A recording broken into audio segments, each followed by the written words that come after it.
All right, welcome to Big Book Compendium. My name is Steve Wood, and I'm a recovered alcoholic.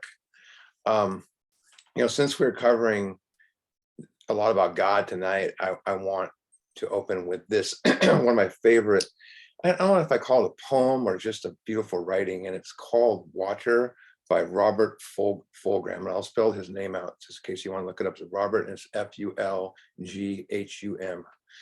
It says, here's what he wrote: water is everywhere. And is all in all living things. We cannot be separated from water. No water, no life. Water comes in many forms: liquid, vapor, ice, snow, fog, rain, hail. But no matter the form, it's still water. Human beings give this stuff many names and many languages and all its forms. It is crazy to argue over what its true name is. Call it what you will. It will make no difference to the water. It is what it is. Human beings drink water in many different containers: cups, glasses, jugs, skins, their own hands, whatever. To argue about which container is proper for the water is crazy. The container doesn't change the water. Some like it hot, some like it cold, some like it ice, fizzy, some stuff with mixed in it. No matter, it does not change the nature of the water. Never mind the name or the cup or the mix. These are not important. What we have in common is thirst for the water of life.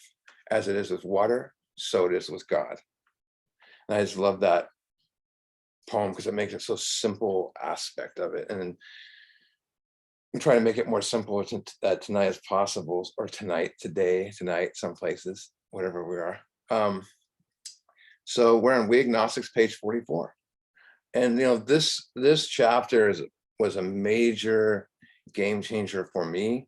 And I remember the first time reading it in rehab in my mid-20s. I was reading it, I go, this chapter is weird. And I just put it away. Because I wasn't ready for it, couldn't understand it. The point is, if I had a sponsor that was not thorough on specific things in this chapter, I can tell you beyond 100% that I wouldn't be here today, because I needed a new idea of God and I needed to hear the right words. I was a tough nut to crack on this God thing. The old saying in AA, there's a wrench for every nut. And this chapter is kind of like my wrench, so to speak. This really got me. And it's, this chapter for me, it's just a major game changer, So we're on page 44. In the preceding chapters, we have learned something of alcoholism. Yes, we have. We hope you've made a clear distinction between the alcoholic and the non-alcoholic. If, when you honestly want to, you find you cannot quit entirely, they're talking about the obsession. I can't quit when I'm dry, right? That's the obsession. Or when drinking, you have little control over the amount you take. They're talking about the allergy, the phenomenal craving once it's in my body. He says, you are probably alcoholic. Now, this form of probably doesn't mean maybe, like we hear that word probably. So I ask you a question, are you going to be there? Oh, probably. It's like, but what it really means is undoubtedly, which means beyond dispute, no doubt. That's, in those days, that's what it meant. So he's saying there's no doubt you're alcoholic. He says, if that be the case, may suffer only a spiritual experience will conquer. So to conquer means to gain control over something, to defeat something. And it tells us right here now that we can defeat this illness through some type of spiritual conversion experience or awakening. And I have these steps to get me there. I remember years ago sitting in an AA meeting, and people keep saying, oh, you don't like meetings at all, do you? I go to meetings. I go to a lot of meetings on Zoom. I go to personal meetings. I have a home group. But I heard a guy in a meeting, I use them as examples of what I wish I saw more of, put it that way. I was in a meeting and this old timer came, shared, and he said, there's no victory over alcohol. It's to chase the victory that keeps you sober. And I was just like, it didn't make sense to me, because if there's no victory, then why are we suffering from illness? It's only a spiritual experience we'll conquer. If I'm defeated by something, I need, I need to conquer this. And this is what, what brings me there. I like to make, you know, this main parts of the paragraph and the questions. So you can break this paragraph down to questions, and it's really good. Like when you honestly want to, you find, can I quit entirely? Great question to ask a sponsee, because you have the ABCs later on, and he keeps everywhere in this book, he keeps leading you with questions, especially for the first step. You cannot quit entirely. You ask the sponsee, can you quit entirely? And then you explain to them what that means, and they go, no. When drinking, you have a little control of the amount you take. That's a great question. And once they've answered that, I ask them this question: do you believe you're suffering from an illness which only a spiritual experience will conquer or awakening? And they kind of go, yeah, I get it. I want it. So how do I come to believe that I'm suffering from an illness that's only a spiritual experience will conquer? Again, by admitting defeat. So I have no power. I cannot beat this on my own power. Admitting I'm powerless sets the stage in motion for the spiritual program. And that's why I always say is, people say that, well, I'm going to do the spiritual steps. Well, they're all spiritual, because like I just read there, it's admitting powerless sets the stage for the spiritual program, right? So it's a huge spiritual step. Back to the book. To one who feels he is atheist or agnostic, such an experience seems impossible. But to continue as he means disaster, especially if he's an alcoholic of the hopeless variety.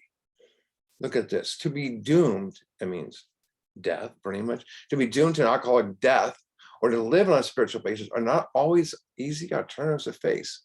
So my personal definition of spiritual is, it's my personal definition, comprehension of doing the right thing through personal knowledge and understanding of God's will.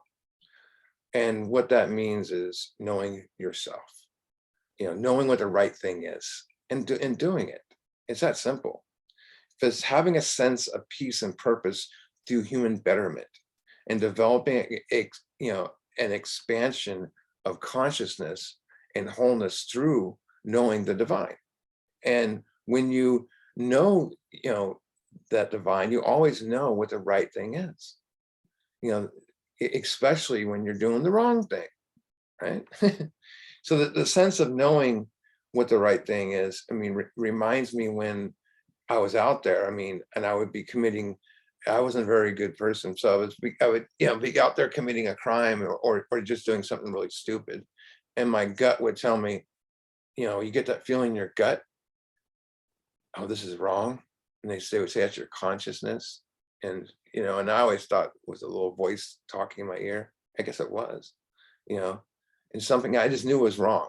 But I didn't stop me, but it was there. When we do 4 through 9, all that crap that, gets removed so we can have that clarity. And so we can know what the right thing is. Some people call that the sixth sense, or is this God consciousness? And as far as the alcoholic death part they mentioned in that right there, just to clarify,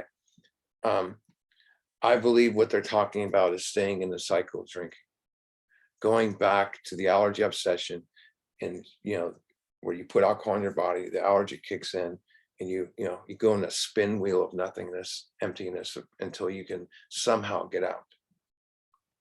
So we have 2 options: alcoholic death or live on a spiritual basis. And sound reasoning tells me I don't want to die. So I can be spiritual, easy choice. Not really. Is it? Die or be spiritual? Of course, be spiritual. We want a better life. But here's what I personally witnessed with like newcomers, and some people have been around for a while, and they sit around, driven by fear, resentments, and misdirected instincts like pride. And that frame of mind, they fear. They start, the more they stay away from the steps, the more they fear doing the steps, right? And so they fear abandoning themselves to a new way of life. And they do not want, they not know if the steps work, because they're only promised to them, right? It's a big promise we make to them. But it is the life that they're very unfamiliar with. Think about it.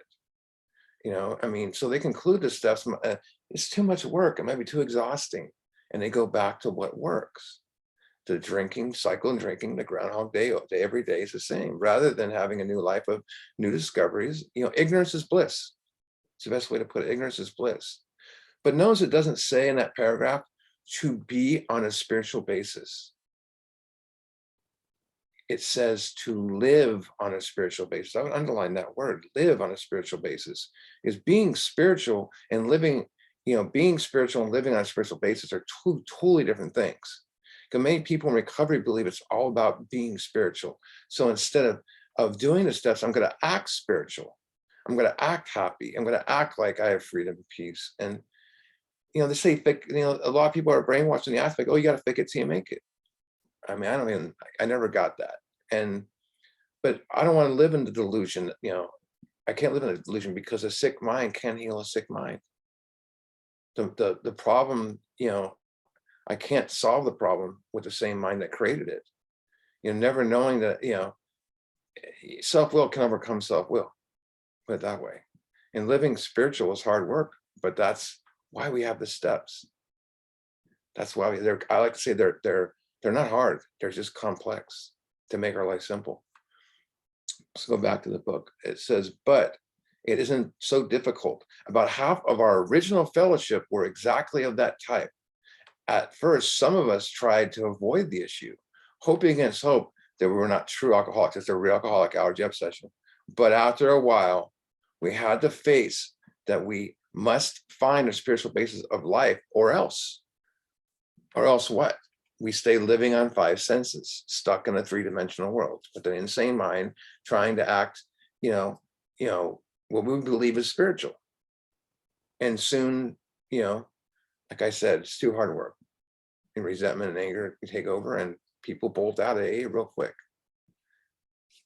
Let's see. Perhaps it is going to be that way with you. Is it? That's a good question. But cheer up. Something like half of us thought we were atheist or agnostic. Our experience shows we must not be disconcerted, which means don't worry about it. I love this part. If a mere code of morals or better philosophy of life were sufficient to overcome alcoholism, many of us would have recovered long ago. So a code of morals is a set of standards, laws, or rules, that good people live by, I guess. I tried morals from other people, what my parents taught me, what religion taught me, what AA meetings taught me before I did the steps, going there every day, just drive.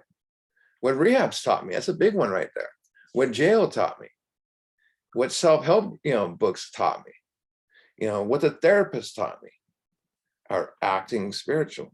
What codes did you try? That's what I'm asking. What codes did you try over the years? Make a list of that sometime, of the different codes you tried prior to the steps, moral codes. Because I was raised in the church and my parents pushed morals on me, and I just could not live up to them. What's your experience? I mean, the church gives you these ideals to live by. You're not supposed to do this for you're married and stuff like that, but they don't give you anything to maintain those ideals or find them. Nothing against it, but I could not live up to, and I see it a lot in the program where people, and we know people like this, they have a lot of years sober and they go back out and they come back and they just can't apply it to life anymore. We need to apply this to our life. I mean, Alan Watts, some of you might know Alan Watts, is a wonderful philosopher, and he wrote some of the most amazing books of all time in meditation and moral standards to live by. He died a drunk right out here in Berkeley where I live. He died a drunk. He could not live up to his own teachings. And a lot of people are shocked when I tell them that, who get into Alan Watts in recovery.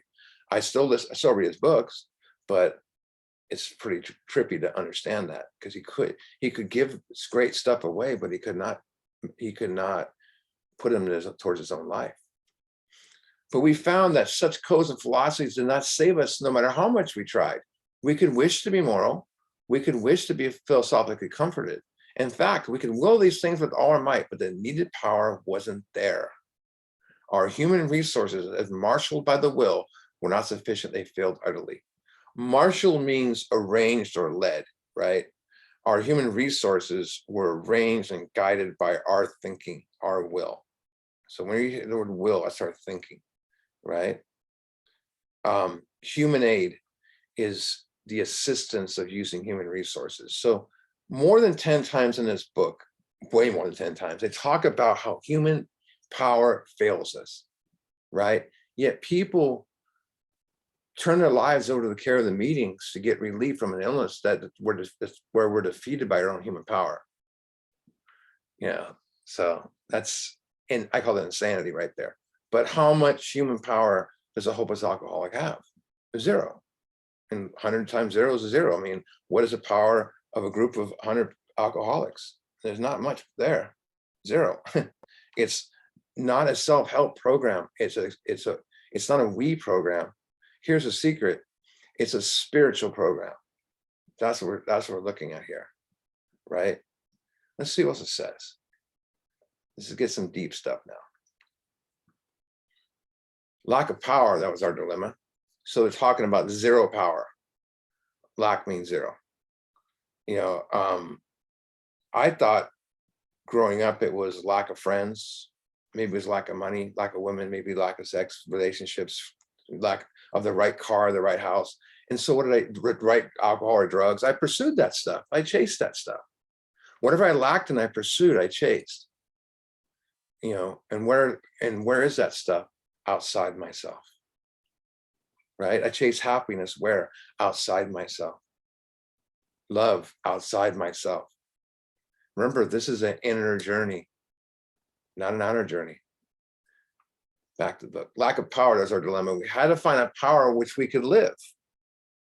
And it had to be a power greater than ourselves. I don't really say, you know, it might be. It had to be a power greater than ourselves. Obviously, and it's got, you know, see italic writing, so it's very important. Obviously, but where and how do we find that power? So this is an interesting question, so to say, because where and how do we find that power? Talking about location and method. So what's the location I find the power? What's the method I use to get there? So let's see how we find the power, right? And to do that, we're going to go to page 25. How we find the power.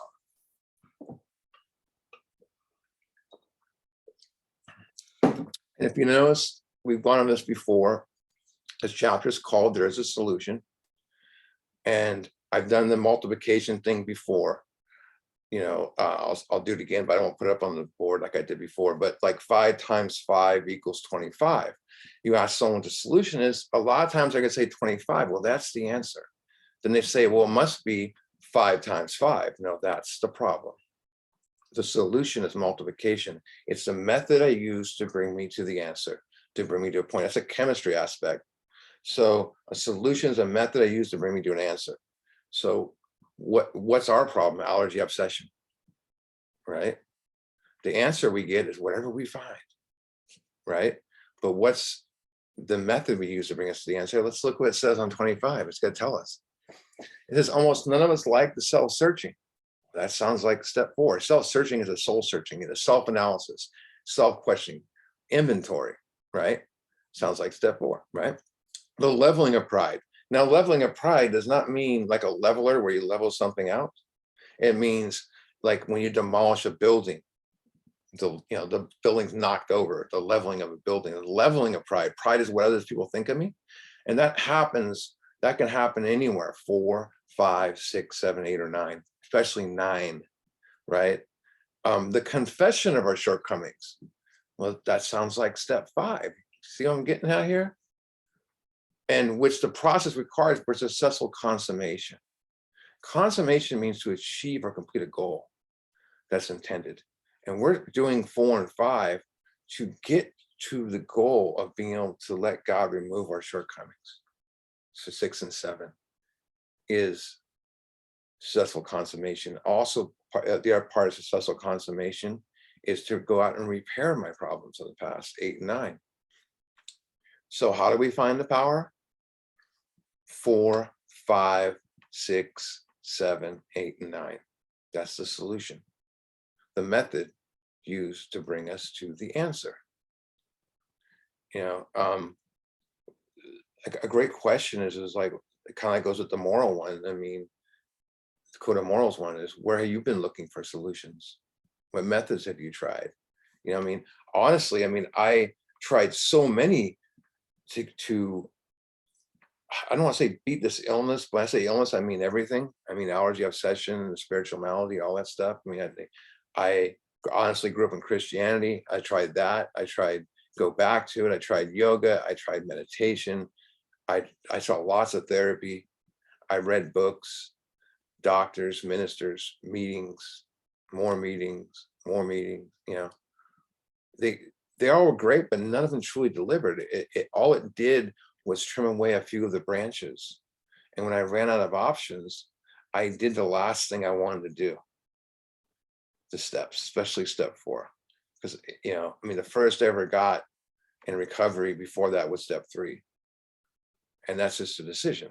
Nothing changes, nothing changes.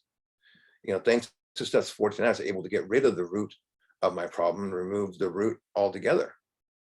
Just, you know, toss it away. So how do we find the power? 4, 5, 6, 7, 8, 9. So the big question is going to be, where do we find the power? Where? So let's go to page 55, and it's going to tell us that. So page 55, I'm sure some of you will agree, for me, it changed my life. It completely gave me a different perspective, and I couldn't believe this man could explain God in one sentence. It blew my mind. Like I said, I grew up in an old school Catholic home, and it wasn't just church on Sunday. It was going to Catholic school. The whole house had decorations, and it wasn't like we're hardcore, religious or anything like that. It was just Catholic, and never missed a holy day. Was altar boy. I ran the youth ministry by the time I was 14. I even thought about being a high member of the church at one time, but I never got it though. And here's why. Here's what happened: is my mother and grandmother and my aunties, they all told me, if you don't pray, you go to hell. So there's that thing. And then if you're bad, you do bad things, God's going to punish you. So, and the nuns said that too in school. And as I grew older, I became frustrated and confused with the aspect of God, not just punishing anymore, but he was angry and he didn't love me. He was unloving. He judged, there was judgment going on, and unhelpful and critical and never there. And this is what people told me, this stuff. And I started to believe it. And God didn't, but then the flip side, he didn't listen to me. He's not listening. I'm talking to him. He ain't listening. And I would just wait for something to happen. And on top of that, though, God's this old man up above, up in the clouds, sitting in a big white chair, and he's looking over me with a long white beard, and he's watching me. Now, here's the scary part. So all that led me questioning the existence of God, becoming the agnostic. And the scary part was I was 31 years old, and that was my child's conception of God. It's just a child's conception of God, right? Let's see what this book says. Let's get some deep stuff. Yet we've been seeing a different kind of flight, a spiritual liberation. That means freedom from this world. People who rose above their problems. It says rose above their problems, not figured them out or coped with them or anything. They said God made these things possible, and we only smiled. So when people said God did for me what I couldn't do for myself, we like went, yeah, whatever, right? But later on in the book on 68, when we find God, we laugh at those people that think spirituality is a way of weakness. It says that. So when it happened to us, when people said God made things possible, we laughed, or at least in our head, or doubted or rolled our eyes. We had spiritual relief, but we had seen spiritual reliefs, but like tell ourselves it wasn't true. How often did you see spiritual release? Someone change.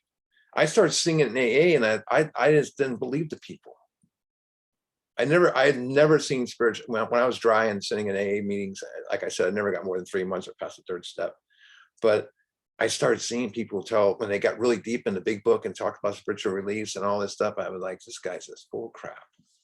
But that's just that. See, I only reflect what I put out, right? I only reflect what's inside of me.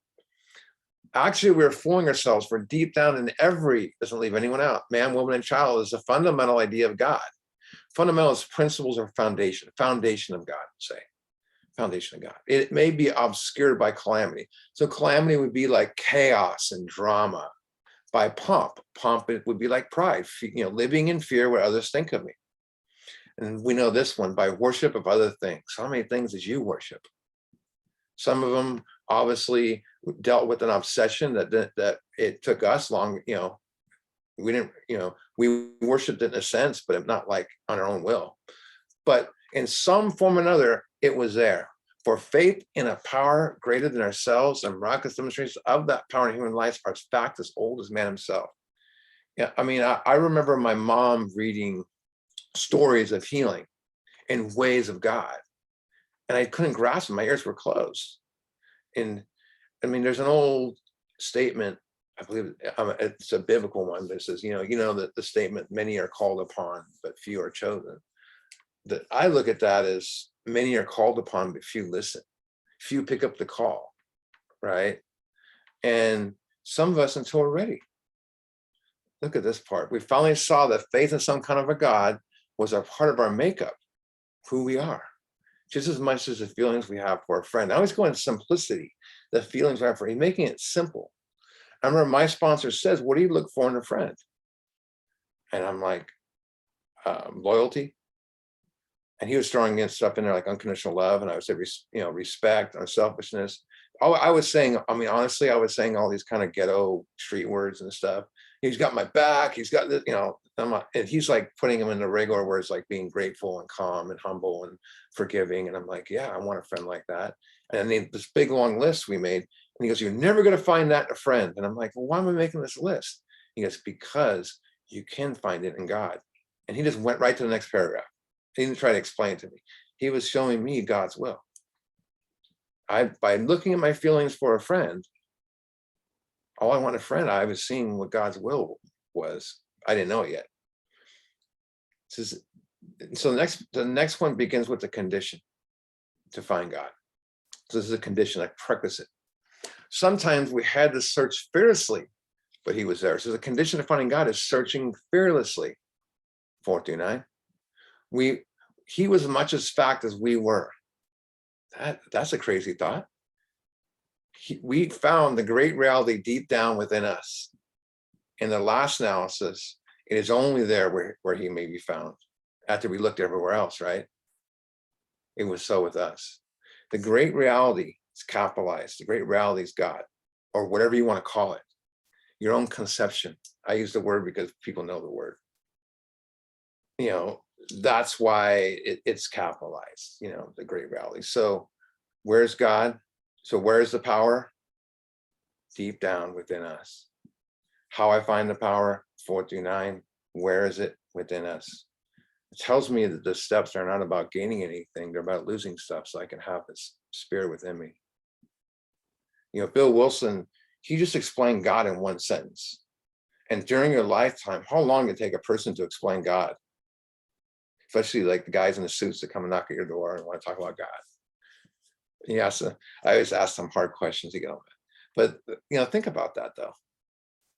When I was 20 years old, I went to my first AA meeting ever. It was just a court slip. And I looked up on the wall and I saw powers of alcohol. Man, these people are screwed. I saw power greater than myself. I thought it sounded like Star Wars or Yoda or something. And I didn't see step 3. I just saw the one word God. And I just wanted to get out of there. The court slip went to my friend's house. When I was 22, I was forced to go to rehab. Now, here's the thing. At that time in my life, I had found a solution. It took away my pain, my frustrations, everything.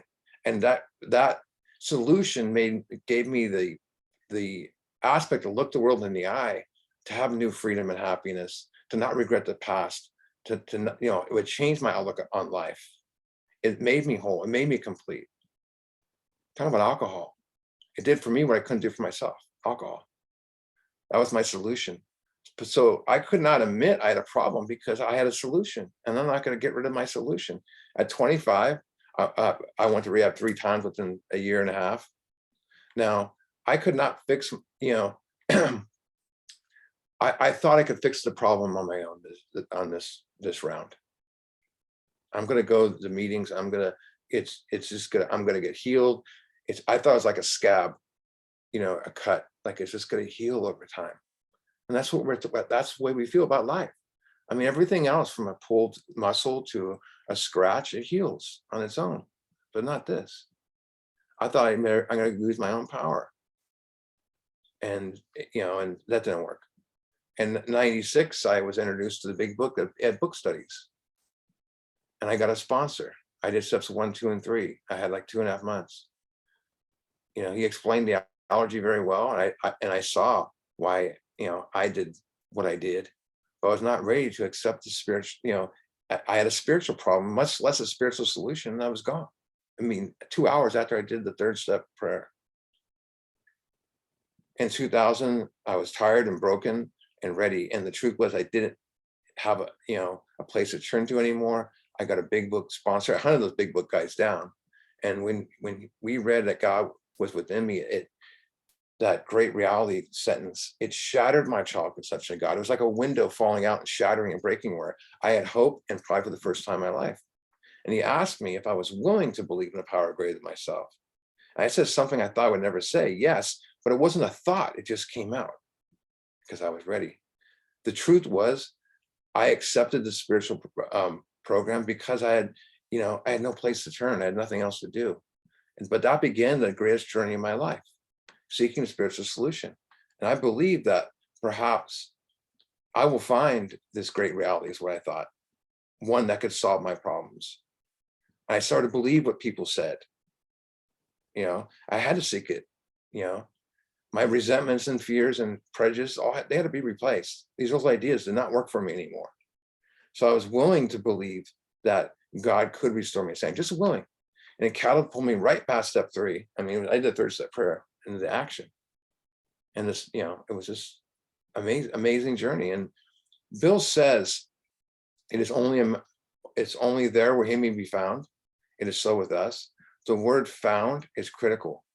It means I must look within to find this power. I must seek. They say that alcoholism is the only prison where the key's inside. And I mean, my whole life I was looking in the wrong place. And, it was kind of like this. Let's just say I'm over at Jeannie's house and we're all there. And I'm like, see you guys later. I'm leaving. And then Steven looks outside and he goes, hey, look at Steve. I think he lost something. I'm down on the ground searching.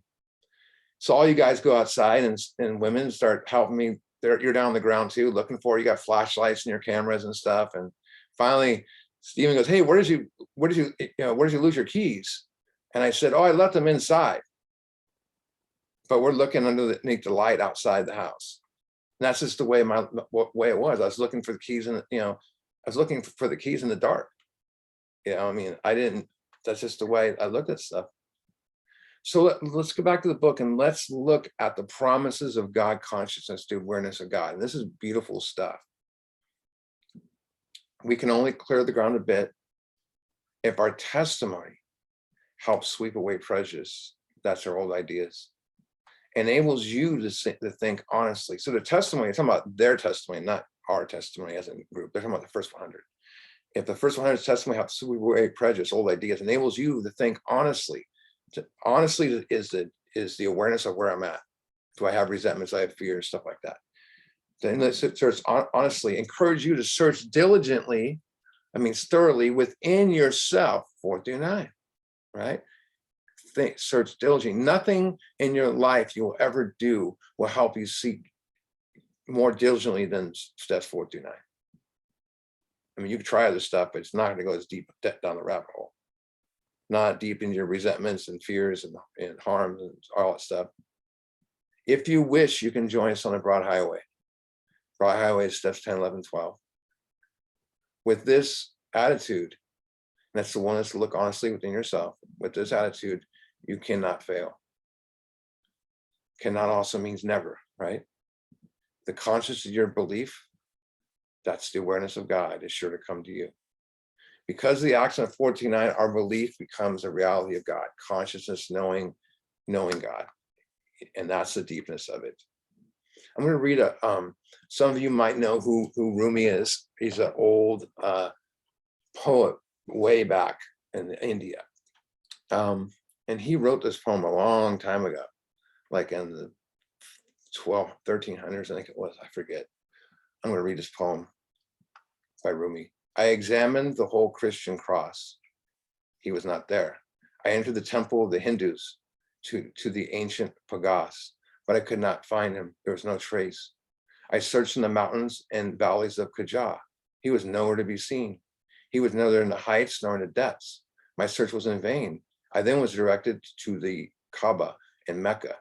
He was not there either. I questioned the greatest scholars and philosophers. He was beyond their understanding.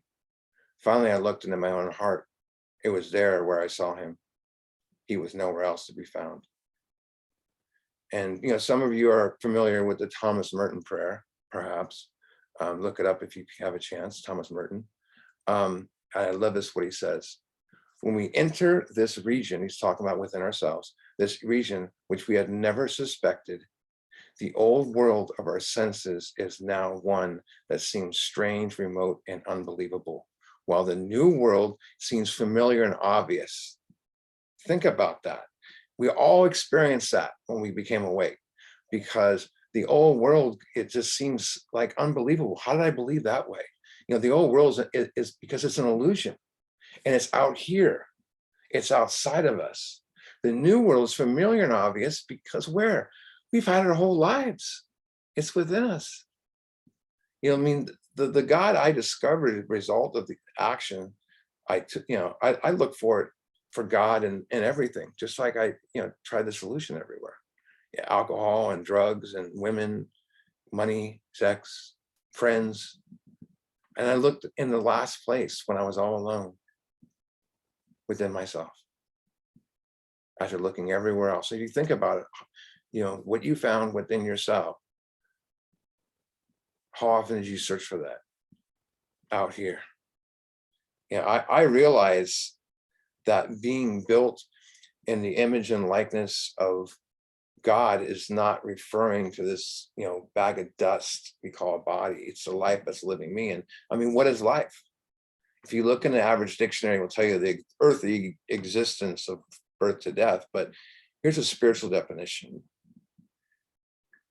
Life is a spiritual form of internal existence that transcends physical death. Someone told me that years ago. And what it means is you can't kill life. The Nile River, oldest river in the world, has flowed for thousands of years. It's the same water that flows through that today, the same that went through there yesterday. The life that the river, river never ends. A person once asked me, is there life after death? I asked them a better question. Is there life before death? Because life's within us. I needed a new attitude and a new relationship with my creator. I needed to get away from the idea of what I thought God was, my condition, that he was punishing and all that. And here's what happened to me. When I did my fifth step, I discovered I was the one that was punishing. I was the one that was angry. I was the one that was unloving. I was the one that was unjudging, critical, mean, humorless, demanding, never there, hard to find, didn't listen. Unhelpful. That's the way I looked at everybody, though. And it just reflected on God. And the idea of God, I was a characteristic of myself. It wasn't, what made me, or all this stuff. I was, I built God in the image and likeness of me, and characteristics that didn't exist. It was only in my mind, in my insane mind. And remember when I said about looking for a friend? And this is the most amazing part of anyone's journey, is when this happens, is that's why I tell people make that list. because when I started doing step 10 and making amends and, trying to do 11 and almost ready to sponsor, I was probably sponsoring at the time. I started, to love others no matter what. I looked for the good. I had unconditional love, courage, forgiveness. I became grateful, honest, humble, strength. This was real, always there, who I could talk to and love me no matter whatever it did, no matter whatever it did. It's like it says God's the Father, He's the children, meaning all are one. So let me tell you a little story. This right here, you might know, is an acorn, right? Is it really? I think maybe we're wrong. I mean, it looks like an acorn. It looks like it. But the truth is, it's actually an oak tree.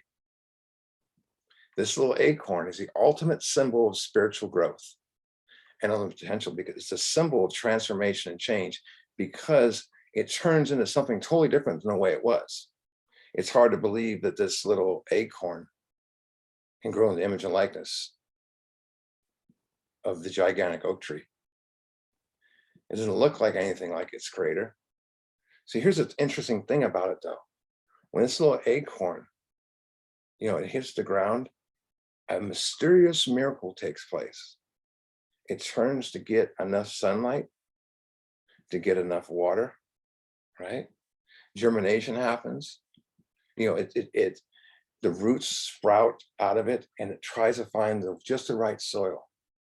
What it tells me, within this little acorn is all the information it needs to survive and grow. It turns into what's encoded to be the image and likeness of its creator. Are we any different? Because we too have all the information we need to survive. So the symbol of the acorn is the miracle that deep down inside of us, what's inside of us. That is why when I see an acorn, I see an oak tree. I don't see the acorn. The oak tree is within, the acorn, just like God is within you. So when I see you, I see God. What the acorn is the oak tree, God is to you. And that is, we can transform an image and likeness of our creator, within the core of us. It's a gift we're born with. And it's a gift that is closer to you than your own breath. And sadly, most have no idea this gift is very deep down within them. And most people live in the delusion that this gift is found outside themselves. I mean, I mentioned all that stuff, solutions. I saw it, through meditation, therapy, and all that. Why did I do that? Because an insane mind will always try to solve problems outside ourselves. This is an internal journey. And I never looked within. All the answers are within. It's a treasure chest of strength, knowledge, direction, guidance, inspiration, love, just waiting to be discovered. That sponsee asked me last night, he says, why do I need to have all that stuff you just mentioned? And I said, it's simple. I said, my neighbor next door likes to drink beer, to unwind after work, 2 or 3 beers, and that's it. Because he doesn't understand inspiration and love and peace inside himself. He don't understand something else. And we can't turn to alcohol to be our solution. So we need to turn to something else to be our solution. And that's what the steps do. That's the only thing that steps are for. I didn't walk into Alcoholics Anonymous to find the spirit within myself. I walked in there because I was broken, because I was alcoholic. The hardest thing we can ever do is to let this inner world run our outer world. And once you've learned how to enter your inner temple, you have this retreat place we can go to every day, as long as you sit quietly. We don't have to get into ohms and all that stuff. And the best thing, we can take it wherever we go. I mean, there's this old story that Wayne Dyer used to tell. And And it's there's this old alley cat. He's cruising down the alleyway, and he sees this kitten just running in circles, and he's like watching it for a minute, getting amused. And he asks the little kitten, he goes, "What are you doing?" He goes, "I went to cat philosophy school, and my philosopher told me that my happiness is in my tail, and if I catch my tail, I'll have happiness." And the old alley cat laughs out loud, and he goes, "Well, I too know happiness is in my tail, and guess what? I take it wherever I go." It's one of the coolest little stories, and it's so kindergarten. But you hear people say in AA and all fellowships, I need to get closer to God. It's impossible to get closer to God because it's already within you. We just need to remove some stuff. Our spiritual identity is within us, here and now. Call it what you will, in great spirit, great reality, but it leads us to serenity, tranquility, peace of mind, harmony.